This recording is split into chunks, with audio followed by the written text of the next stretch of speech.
Well, good afternoon, everybody. Why have they let a journalist in here? Well, I think we're talking about risk today. And my job for the Financial Times as an investigative reporter, well, it's not quite risk. That's for other people to decide on. My job is truth. What is real and what isn't? Basically, it's to stand there and say, the emperor has no clothes.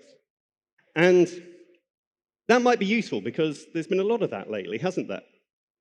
Crypto, for instance, FTX, and all of that, and a bunch of other businesses that turned out to be nothing more than air, having stolen billions. Silicon Valley Bank, which went from being one of the best, fastest growing banks in the world to no longer really existing, which took a lot of people by surprise, but not if you have been reading the Financial Times. But what are we talking about today is one of the biggest ones, Wirecard, what was Europe's biggest fintech and became Germany's biggest ever accounting scandal. And it was exposed due in large part to the 6-year investigation that me and my colleagues undertook to try and get to the truth. Now, I'm going to run through this in the next 13 minutes, so I'm just going to give you some highlights. And what I'm going to try and do is equip you, not with all the details of how to find a fraud, that's my job, but really what this hinges on is the questions of the truths we choose to recognize, the messages we tell ourselves, because what this story really is about is when confronted with new information, time and again, investors, regulators, people who should have known better chose to believe the easy answers rather than the difficult ones. So what are we talking about? This somewhat gives away the ending. I've already done that. And as we can see, Wirecard got up to almost $30 billion in value. And the point I came into the story was 2014. An investor who knew the sort of thing I was interested in asked me if I'd be interested in some German gangsters. And it turned out it was this company called Wirecard. And back then it called itself the European PayPal. It did something to do with payments, move money around online. And it turned out, it was worth about 4 billion euros then. And it turned out that there were 2 theories about Wirecard that were circulating among the hedge fund community. Because Wirecard was growing really, really fast, but it was also really profitable at the same time, and that is very hard to do. So it created a suspicion that something was up, and there were 2 theories. One, this is fraud. They're simply making it up. The other, money laundering. Wirecard had a certain reputation, those gangsters I mentioned. And the assumption was that any bit of nasty business online that you might imagine, Wirecard was moving the money for it. And as you can see from this chart, I wrote a bunch of stories trying to get to the bottom of this. And nothing really happened. The share price, after a while, went up and up and up again. And why was that? Well, part of it was thanks to this guy, Marcus Brown, the chief executive. Now, he started to dress a bit like Steve Jobs, the Apple founder, because he adopted the pose of the tech visionary. And these are the big stories we all love, right? The green transition, crypto, big, sweeping changes to the world that we can invest in and make a packet. And Wirecard's was the cashless economy. Don't worry about the details. All you need to know is that people are going to stop using notes and coins, and we're going to be at the heart of that. And people lapped it up, because that's what investors are looking for, right? The next big thing. You're not really too worried about the details. Now, why did I see something different? Well, a lot of my job really is applying what I would call cockroach theory.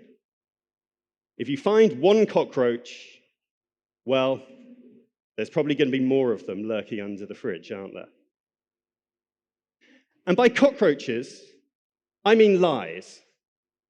If you find a company lying about one thing, chances are it's lying about a whole bunch of other things.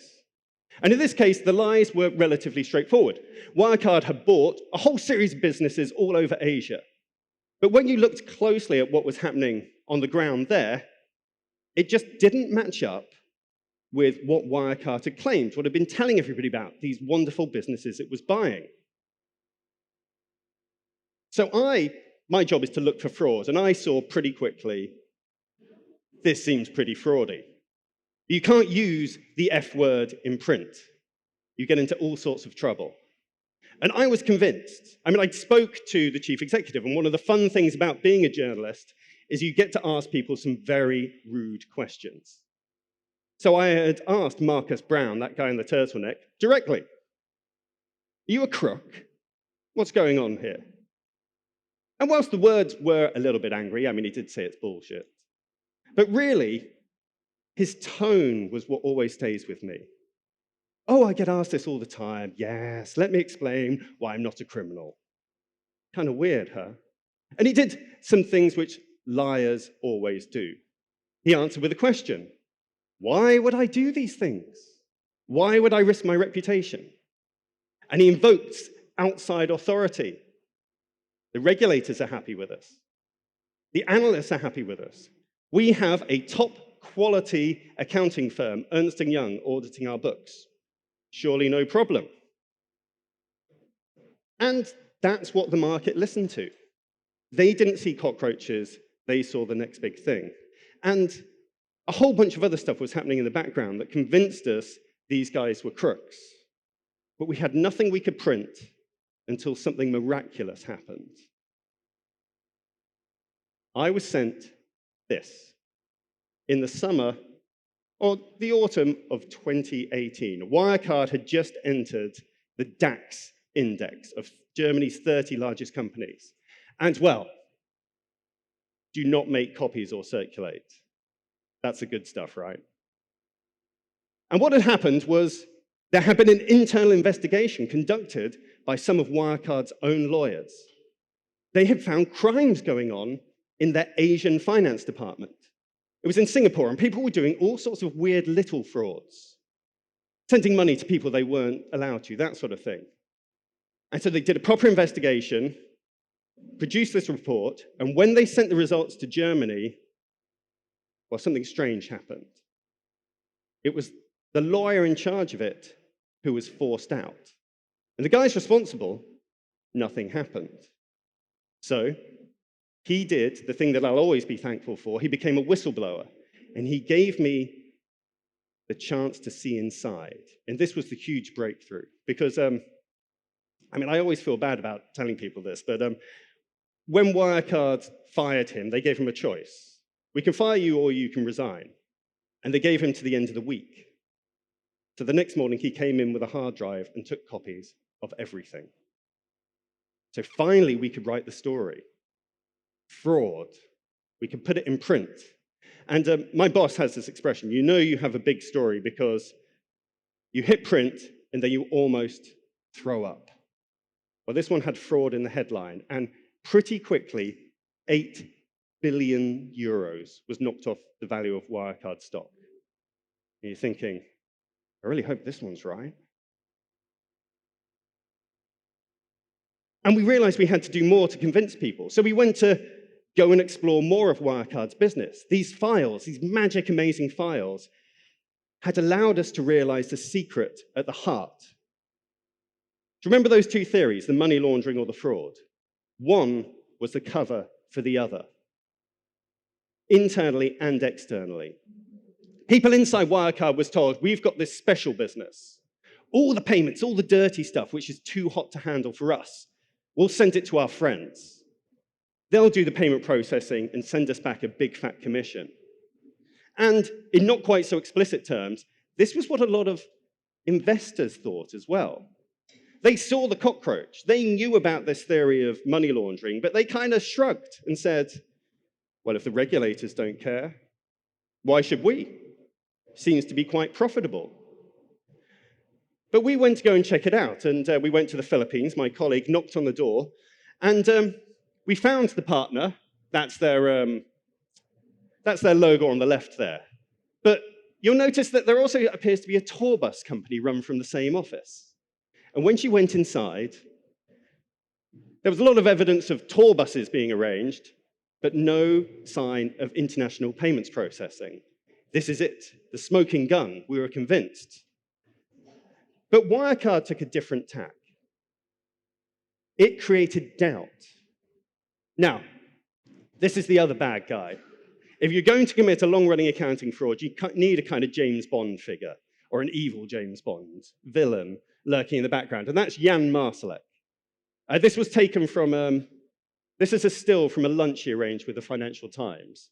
The premise was that there might be $10 million available if one of my colleagues could just make these nasty stories go away. Kind of interesting, right? Who can't you buy for $10 million? And what they did is they cooked up a whole alternative story. They said the FT reports were fake news, that we were corrupt, that we were leaking our stories to speculators. This was nothing more than a means to try and manipulate Wirecard's share price. And regulators and investors bought that. We found ourselves under investigation. But also, they roped in one of the world's greatest investors in terrible businesses. SoftBank came along and offered to lend Wirecard $1 billion. So it seemed quite reasonable. On the one hand, there was room for doubt. There are some very important people lined up alongside Wirecard, and maybe the FT is corrupt.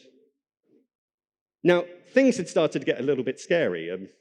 We started to realize that this large team of private detectives were following us around. That Bond villain guy, Jan Marsalek, he was connected to Russian intelligence. He had interests in Libyan cement operations. He was hanging out with some very nasty people, and that was quite scary. I mean, let's just say I didn't stand close to the edge of any train platforms. But there was only one way through it. We had to get to the truth. So we published the big story in October 2019. Everything is fake. The sales are fake, the profits are fake, here are the documents. But Wirecard continued to exist for another 8 months. Why is that? It got the benefit of the doubt. It's a company.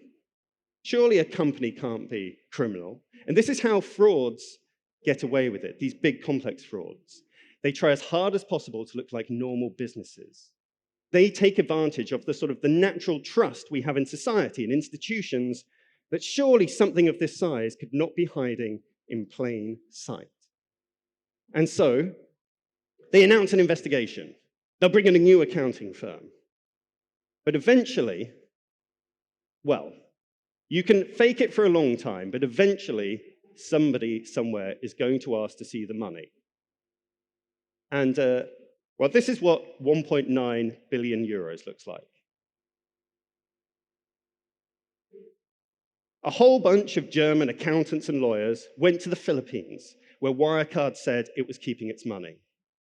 And they went to the lawyer's studio, who was supposedly looking after it.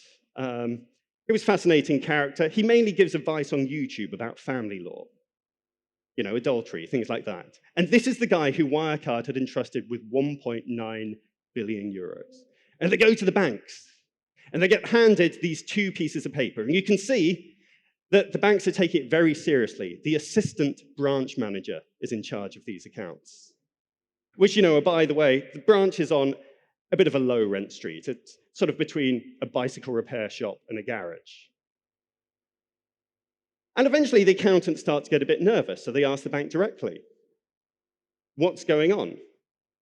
And the message comes back, these accounts are spurious. At which point, two things happen. Everybody in Germany has to Google the slightly obscure English word spurious, which means they're not real.